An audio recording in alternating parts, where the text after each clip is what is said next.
to Gini's Attic, where we connect through art, music, and drama. I just got back from a very long trip to France, and it's so good to be home here with you. Let's see who's out there in our viewer audience.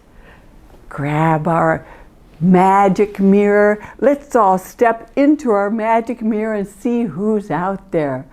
I see William and Mark and Gabby and Maureen and oh, I hear Kiki Poo and Dunbar. They're up to something. Shall we go check and see what they're doing?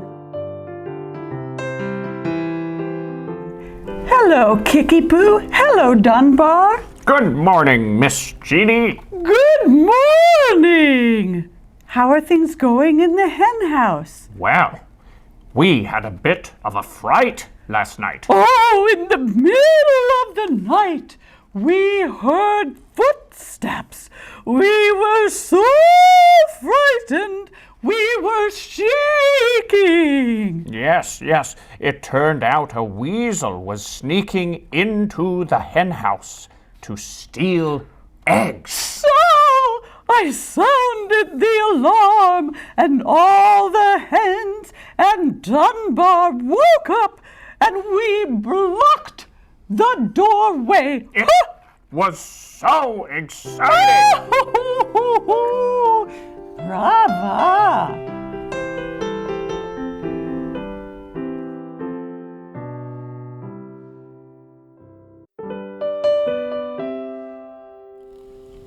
This is Dunbar's book club. I like Madeline, especially illustrations of Paris.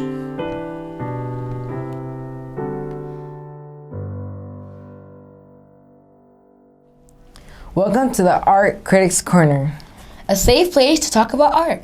If you don't already know me, my name is Daniel Diaz. And I'm Mark Dean. ¿Cómo se va, Daniel? What? ¿Cómo se va? I just got back from Paris, France, and that's exactly how they say, how are you doing? Wow, I'm impressed. Impressed? How did you know? That's exactly what we're going to be looking at today, Impressionism. Aha! So is this one of your Impressionist paintings? I'm glad you asked. Yes, it is. It's one of the 250 paintings of our French artist Claude Monet. 250? Why in the world would he paint that many water lilies? Well, each one is different. The same. Each one represents a different day and time. Our artist focused on how light and color could define an exact frozen moment in time. Time-lapse. Exactement. Let's look at the Japanese art from Claude Monet, oil on canvas, Japanese footbridge. More Japanese art like Hokusai. Yes, thank you, Mark. He painted 12 works from this point of view. I remember that. I was there. It was in Giverny. Wow, that's amazing. And also, what do you see in this painting, Mark? It's so dreamy. Like a footbridge, bluish green. What else? A pond with water lilies in the background and in the foreground. Tall grasses. What palette did Monet choose? Well, What colors did he decide to use here? beautiful colors of green and blues and pinks. Oh, very relaxed. Mark? Well, I'm afraid that's all we have time for. So until next time, when the Art Critics Corner brings you a surprise from Mexico. Hasta la vista, baby. And remember, do well And do art.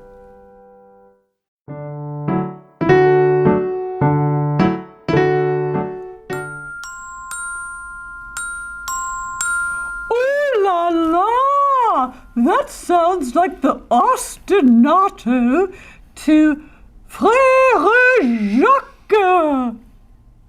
It's a French folk song. It is a French folk song, and did you know what Frère Jacques dormez-vous means? Yes, Frère Jacques means Brother Jock.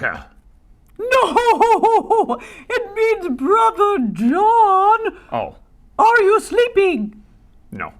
Oh, yes, no, yes. No, which one is it? Let's just sing the beautiful round.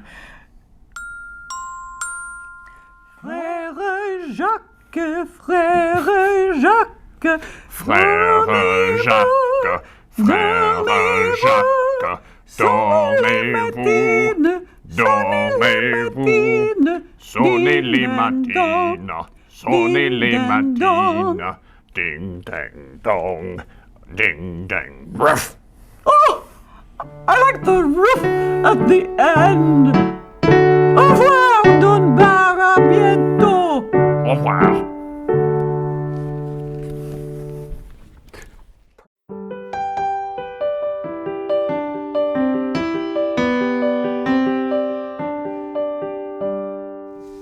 Welcome.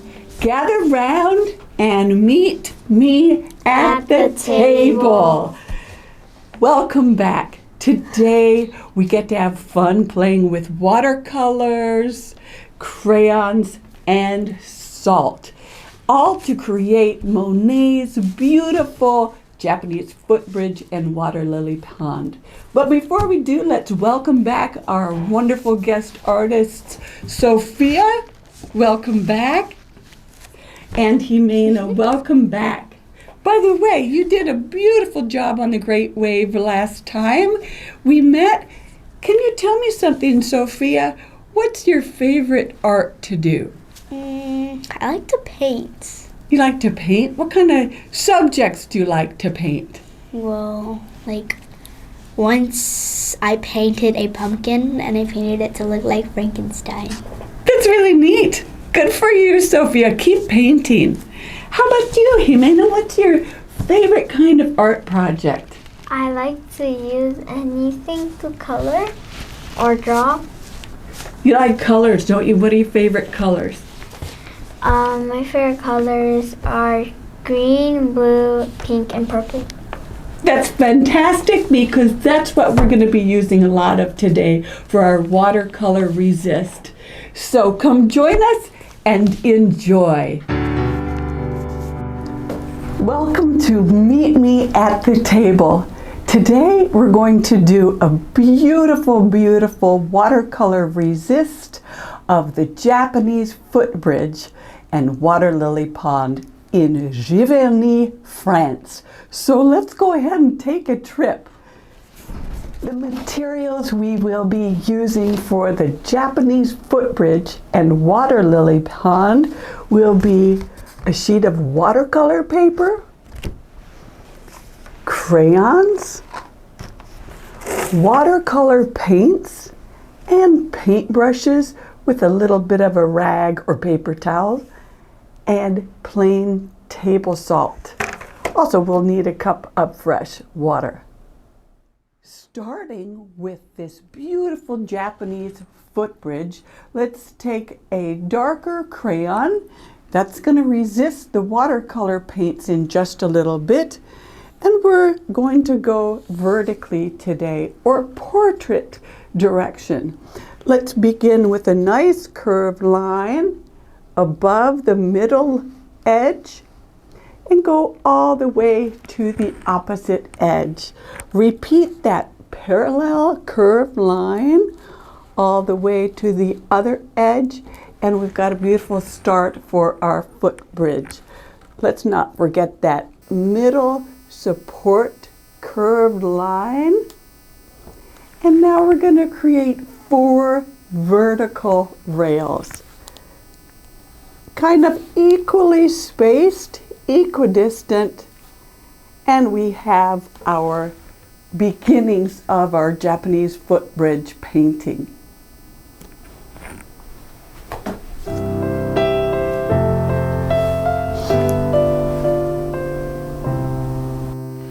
Next, let's take our white crayon and start building out the bridge a bit with a little bit of shading here. Give it a little bit of dimension. Build it out I love using white because it's kind of like magic when we put the watercolor paint over it. So go ahead and really enjoy blending the white with the blue. Can't wait to see it once we get that paint on there. And next, we're going to switch to our greens. Now we can really start having some fun with our greens and yellows and blues. So let's go ahead and build out our beautiful painting, filling the foreground with our green grasses.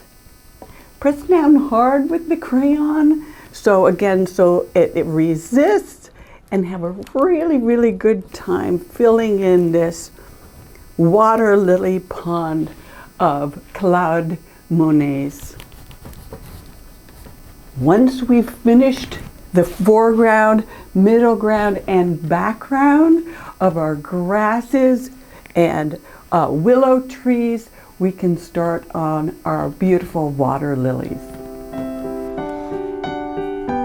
I like to start in the foreground with my water lilies, and I make them nice and big because they appear to be bigger the closer they are to you. So let's keep adding on to our nice little water lilies. Remember, they're getting, or appear to be getting, smaller as they fade into the background. And then all we need to do is add a little green on the bottom for the actual pad. As we fade into the distance. And our next step is a paint and salt. So let's get right to it. And now let's do a little magic with our watercolors and our salt. Load up our watercolor brush with a lot of water. And I'm going to start with a blue for the foreground. Ready? Here we go.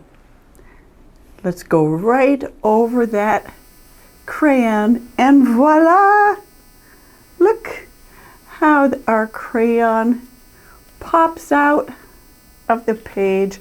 Ooh, let's get a little more water on the brush. You're going to be doing this flat on your table so it won't run quite so much. And now we have to work kind of quickly here to make sure that we get our salt on before the water dries. I'm going to go to a little green now. Get that nice and wet for our background. Ooh, I like how that's dripping. And again, let's go fairly quickly so we can add our salt and make a little chemical reaction, huh? Here we go.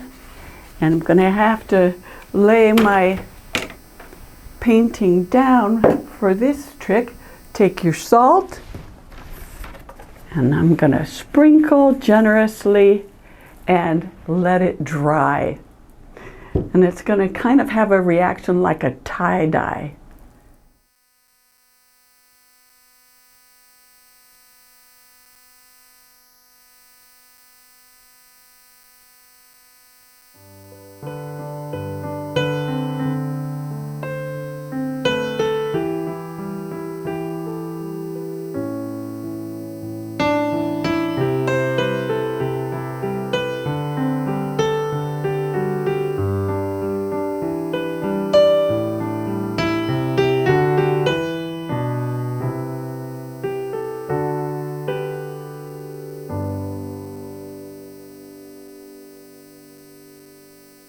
Thank you for joining us at Meet me at the table.